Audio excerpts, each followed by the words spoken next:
Welcome है आप सभी का बिहार बोर्ड एजुकेशन पर। मैं आज आप लोगों के लिए लेकर आया हूं इकोनॉमिक्स के ऐसे प्रश्न जो सीधे सीधे आपको एग्जाम हॉल में देखने को मिलेगा। ठीक है, तो शुरू करते हैं बिना किसी देरी किए हुए क्वेश्चन संख्या 1 से। ठीक है, प्रश्न संख्या 1 है, व्यष्टि अर्थशास्त्र के अंतर्गत निम्नलिखित में से किसका अध्ययन किया जाता है, जिसमें ऑप्शन ए है व्यक्तिगत इकाई, ऑप्शन बी है आर्थिक सामग्री, ऑप्शन सी है राष्ट्रीय आय और ऑप्शन डी है इनमें से कोई नहीं, जिसमें से आंसर हो जाएगा ऑप्शन नंबर डी, यानी इनमें से कोई नहीं। क्योंकि व्यष्टि अर्थशास्त्र में मुख्यतः जो है किसी भी वस्तु का कीमत जो है बढ़ती है या घटती है उसका अध्ययन किया जाता है। ठीक है, चलिए क्वेश्चन नंबर 2 में है, अर्थव्यवस्था की केंद्रीय समस्याएं कौन सी है। अर्थव्यवस्था की जो है केंद्रीय समस्या कौन सी है, जिसमें ऑप्शन ए है साधनों का आवंटन, ऑप्शन नंबर बी में है साधनों का कुशलतम उपयोग, ऑप्शन नंबर सी में आर्थिक विकास, ऑप्शन नंबर डी में है इनमें से सभी, जिसमें आंसर हो जाएगा ऑप्शन नंबर डी यानी इनमें से सभी। उसके बाद अगला क्वेश्चन है, आर्थिक समस्या मूलतः किस तथ्य की समस्या है। आर्थिक समस्या मूलतः किस तथ्य की समस्या है, जिसमें ऑप्शन है ए चुनाव की, ऑप्शन बी उपभोक्ता चयन की, ऑप्शन सी फर्म चयन की और ऑप्शन डी इनमें से कोई नहीं, जिसका आंसर हो जाएगा चुनाव की। ठीक है, ऑप्शन नंबर ए। चलिए अगले क्वेश्चन की ओर चलते हैं। क्वेश्चन नंबर 4 है, एक समाजवादी अर्थव्यवस्था का मूल उद्देश्य क्या होता है। एक समाजवादी अर्थव्यवस्था का मूल उद्देश्य क्या होता है, जिसमें ऑप्शन दिया हुआ है अधिकाधिक उत्पाद, आर्थिक स्वतंत्रता, मुनाफा कमाना, अधिक लोक कल्याण, जिसमें आंसर हो जाएगा डी यानी अधिकतम लोक कल्याण। ठीक है, चलिए अगले प्रश्न की ओर चलते हैं। उपयोगिता का गणवाचक सिद्धांत निम्नलिखित में से किसे प्रस्तुत किया जाता है। उपयोगिता का गणवाचक सिद्धांत निम्न में से किसने प्रस्तुत किया था, जिसका आंसर हो जाएगा डी यानी मार्शल। चलिए अगले क्वेश्चन की ओर चलते हैं। उपभोक्ता व्यवहार जो है का अध्ययन किया जाता है। उपभोक्ता व्यवहार का अध्ययन किया जाता है सूक्ष्म अर्थशास्त्र में, ऑप्शन ए। ठीक है, चलिए अगले क्वेश्चन की ओर चलते हैं। सम सीमांत उपयोगिता नियम के विचार के मूल प्रतिपादन कौन थे। सम सीमांत उपयोगिता नियम के विचार मूल प्रतिपादक कौन थे, जिसका आंसर हो जाएगा गोसेन यानी सी। ठीक है, चलिए अगले क्वेश्चन की ओर चलते हैं। 8 नंबर में दिया हुआ उपयोगिता का संबंध होता है। उपयोगिता का संबंध जो होता है वो होता है लाभदायक से या नैतिकता से या मानव आवश्यकता की पूर्ति से, जिसमें से आंसर हो जाएगा इनमें सभी यानी डी। ठीक है, चलिए अगले क्वेश्चन की ओर चलते हैं। 9 नंबर में दिया हुआ है, एक वस्तु की सभी इकाइयों से प्राप्त होने वाली उपयोगिता के योग को क्या कहते हैं, जिसका आंसर हो जाएगा बी यानी कुल उपयोगिता। ठीक है, चलिए अगले क्वेश्चन की ओर चलते हैं। क्वेश्चन संख्या 10 में है, उत्पादन फलन में उत्पादन किसका फलन है। उत्पादन फलन में उत्पादन किसका फलन है, जिसमें आंसर है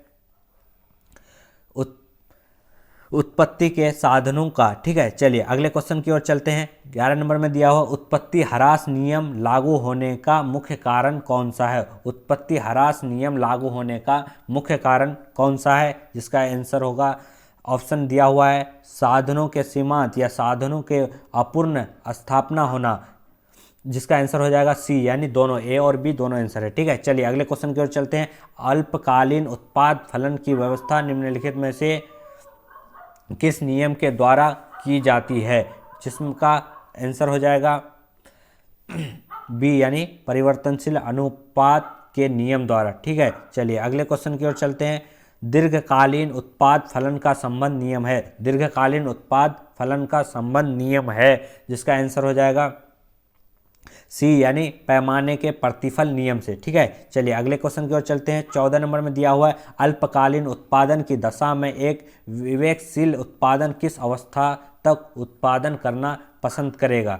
ठीक है, 14 नंबर का आंसर हो जाएगा आपका बी यानी द्वितीय व्यवस्था। ठीक है, चलिए अगले क्वेश्चन की ओर चलते हैं। वह कौन सा समय है जिसमें उत्पाद के समय साधन परिवर्तन किए जा सकते हैं। वह कौन सा समय है जिसमें उत्पादन के समय सभी साधन परिवर्तन किए जा सकते हैं, जिसका आंसर हो जाएगा दीर्घकाल। ठीक है, चलिए अगले क्वेश्चन की ओर चलते हैं। उत्पादन का नियम निम्न में से कौन सा साधन है। उत्पादन का निम्न में से कौन सा साधन है, जिसका आंसर हो जाएगा भूमि है, आश्रम है, पूंजी है, इसमें से सभी। ठीक है, चलिए अगले क्वेश्चन की ओर चलते हैं। 17 नंबर में है, किस बाजार में वस्तु विभेद पाया जाता है? किस बाजार में वस्तु विभेद पाया जाता है? जिसका आंसर हो जाएगा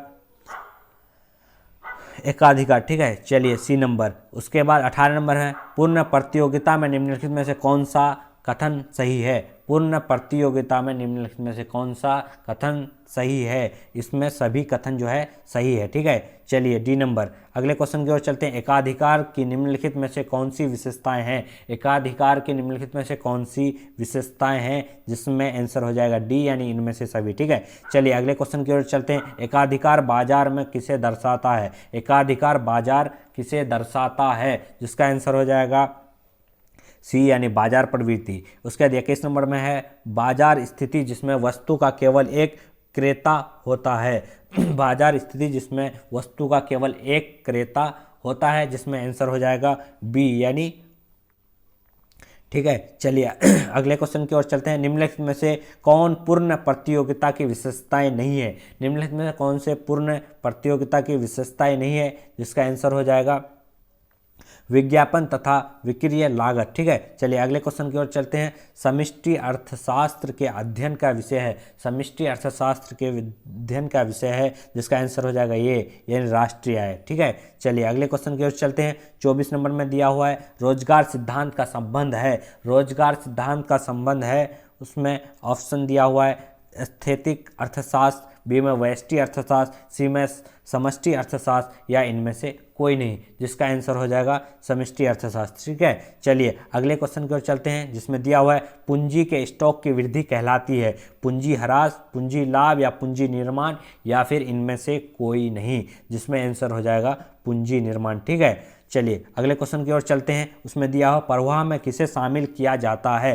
प्रवाह में किसे शामिल किया जाता है? जिसका आंसर हो जाएगा उपभोक्ता भी है, निवेश भी, आय भी, यानी डी नंबर आंसर होगा। ठीक है, चलिए अगले क्वेश्चन की ओर चलते हैं। वस्तु विनिमय प्रणाली की आवश्यक शर्तें कौन सी है? वस्तु विनिमय प्रणाली की आवश्यक शर्तें कौन सी है? जिसमें आंसर हो जाएगा आवश्यकताओं का समिति होना, समिति, विनिमय क्षेत्र, आर्थिक रूप से पिछड़ा समाज, यानी उपयुक्त सभी हो जाएगा। ठीक है, चलिए अगले क्वेश्चन की ओर चलते हैं। 28 नंबर है, वस्तु विनिमय प्रणाली के निम्नलिखित कौन से लाभ हैं? कौन से लाभ हैं? तो उसमें हो जाएगा इसमें सभी। ठीक है, चलिए अगले क्वेश्चन की ओर चलते हैं। मुद्रा विकास क्रम का सही अनुक्रम कौन सा है? मुद्रा विकास क्रम का सही अनुक्रम कौन सा है? जिसका आंसर हो जाएगा बी, यानी वस्तु मुद्रा, धातु मुद्रा, पत्र मुद्रा, शाक मुद्रा। ठीक है, चलिए अगले क्वेश्चन की ओर चलते हैं, जिसमें दिया हुआ है निम्नलिखित में से किसके अनुसार मुद्रा वह है जो मुद्रा का कार्य करे? ठीक है, जिसका आंसर हो जाएगा हार्टल विदर्स। ठीक है, चलिए अगले क्वेश्चन की ओर चलते हैं, जिसमें दिया हुआ है मुद्रा के गौण कार्य के अंतर्गत निम्नलिखित में से किसे शामिल किया जाता है? तो उसका हो जाएगा इनमें से सभी। ठीक है, यानी डी नंबर। चलिए अगले क्वेश्चन की ओर चलते हैं। मुद्रा की पूर्ति में हमारा आस्य है। मुद्रा की पूर्ति में हमारा आस्य है, जिसका आंसर हो जाएगा इनमें से सभी। ठीक है, चलिए अगले क्वेश्चन की ओर चलते हैं, जिसमें दिया हुआ है व्यापारिक बैंक में प्राथमिक कार्य क्या है? व्यापारिक बैंक में प्राथमिक कार्य कौन सा है? जिसका आंसर हो जाएगा इनमें सभी। ठीक है, चलिए अगला क्वेश्चन की ओर चलते हैं, जिसमें दिया हुआ है पूर्ति स्वयं मांग का सृजन करती है। निम्नलिखित में किसे प्रतिपादन किया जाता है? निम्नलिखित में किसे प्रतिपादन किया गया? किसने प्रतिपादित किया है इसको? किसने प्रतिपादित? पूर्ति स्वयं मांग का सृजन करती है, निम्नलिखित में किसने प्रतिपादित किया है? जिसका होगा JBC ने। ठीक है, चलिए अगले क्वेश्चन की ओर चलते हैं, जिसमें दिया हुआ है किन्स का रोजगार सिद्धांत निम्नलिखित में से किस पर निर्भर करता है? किन्स का रोजगार निम्नलिखित में से किस पर निर्भर करता है? जिसका आंसर जो प्रभाव, पूर्ति, मांग। ठीक है, चलिए अगले क्वेश्चन की ओर चलते हैं। निम्नलिखित में से वास्तविक निवेश क्या है? निम्नलिखित में से वास्तविक निवेश क्या है? शेयर खरीदना, या पुरानी फैक्ट्री खरीदना, या भवनों को खरीदना, या बैंक में जमा खाता खोलना? तो इसका आंसर हो जाएगा यानी सी। ठीक है, चलिए अगले क्वेश्चन की ओर चलते हैं। किन्स के सिद्धांत का संबंध, किन्स के सिद्धांत का संबंध है? यानी किन्स के प्रभावपूर्ण मांग प्रवृत्ति से, उपभोक्ता प्रवृत्ति से, या बचत प्रवृत्ति से, या इनमें से सभी? तो हो जाएगा इसका आंसर यानी इनमें से सभी। ठीक है, डी नंबर। चलिए अगले क्वेश्चन की ओर चलते हैं। भारत का वित्तीय वर्ष है। भारत का वित्तीय वर्ष तो ये सबको पता होना चाहिए मेरे हिसाब से, जिसका आंसर हो जाएगा 1 अप्रैल से 31 मार्च, यानी ए नंबर। ठीक है, चलिए अगले क्वेश्चन की ओर चलते हैं। बजट प्राप्तियों के संगठक निम्नलिखित में से कौन है? बजट प्राप्तियों के संगठक निम्नलिखित में से कौन है? जिसका आंसर हो जाएगा यानी दोनों, सी। ठीक है, चलिए अगले क्वेश्चन की ओर चलते हैं। सरकार के कर राजस्व में शामिल है। सरकार के कर राजस्व में शामिल है आयकर, निगम कर, सीमा शुल्क या इनमें से सभी? जिसका आंसर हो जाएगा इनमें से सभी। ठीक है, चलिए अगला क्वेश्चन है। प्रत्यक्ष कर के अंतर्गत निम्नलिखित में से किसे शामिल किया जाता है? प्रत्यक्ष कर के अंतर्गत निम्नलिखित में से किसे शामिल किया जाता है? जिसमें हो जाएगा यानी उपहार कर को भी, आय कर को भी। ठीक है, सी नंबर। चलिए अगले क्वेश्चन की ओर चलते हैं, जिसमें दिया हुआ है अप्रत्यक्ष कर के अंतर्गत निम्नलिखित में से किसे शामिल किया जाता है? अप्रत्यक्ष कर में निम्नलिखित में से जो है किसे शामिल किया जाता है? तो वह है उत्पाद कर शुल्क और बिक्री कर शुल्क, यानी सी नंबर आंसर हो जाएगा। ठीक है, चलिए अगले प्रश्न की ओर चलते हैं। 43 नंबर में दिया हुआ है भारत में 1 रुपया का नोट जो है कौन जारी करता है? तो भारत में जो है 1 रुपया का नोट वो जो है भारत सरकार का वित्त मंत्रालय करता है, जिसका आंसर हो जाएगा बी। ठीक है, चलिए अगले प्रश्न की ओर चलते हैं। विनिमय दर के निम्नलिखित में से कौन से रूप हैं? विनिमय दर के निम्नलिखित में से कौन से रूप हैं? जिसका आंसर हो जाएगा यानी स्थिर विनिमय दर, लोचन विनिमय दर, तो यानी सी नंबर आंसर होगा। ठीक है, चलिए अगले प्रश्न की ओर चलते हैं, जिसमें दिया हुआ है लोचन पूर्ण विनिमय दर के निम्नलिखित में से कौन से गुण है? निम्नलिखित में से कौन से गुण है? जिसका आंसर हो जाएगा इनमें से सभी। ठीक है, चलिए अगले प्रश्न की ओर चलते हैं, जिसमें दिया है विदेशी विनिमय की मांग के प्रमुख स्रोत कौन से हैं?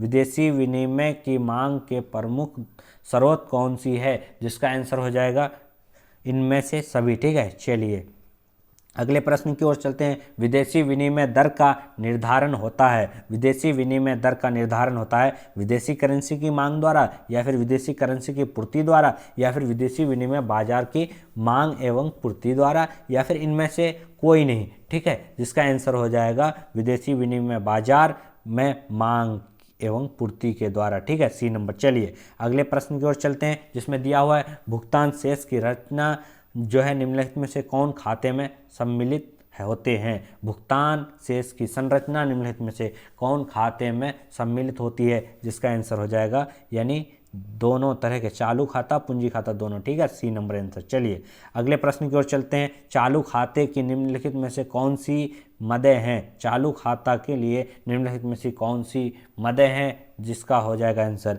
दृश्य मदों का आयात, उसके बाद पर्यटकों का खर्च, उसके बाद दृश्य मदों के निर्यात, यानी डी नंबर इनमें से सभी। ठीक है, चलिए लास्ट क्वेश्चन है व्यापार क्षेत्र में कौन सी मदें सम्मिलित हैं? जिसका आंसर हो जाएगा सी यानी दृश्य मदें। ठीक है, चलिए वीडियो में शुरू से अंत तक बने रहने के लिए बहुत बहुत धन्यवाद। और आप लोगों ने कितना क्वेश्चन को अटेम्प्ट किया है, कितना क्वेश्चन को बनाया है, और जो है वो कमेंट बॉक्स में बता दें। आप अगर मेरे चैनल में नए हैं तो सब्सक्राइब कर दें और लाइक कर दें। ठीक है, चलिए थैंक यू।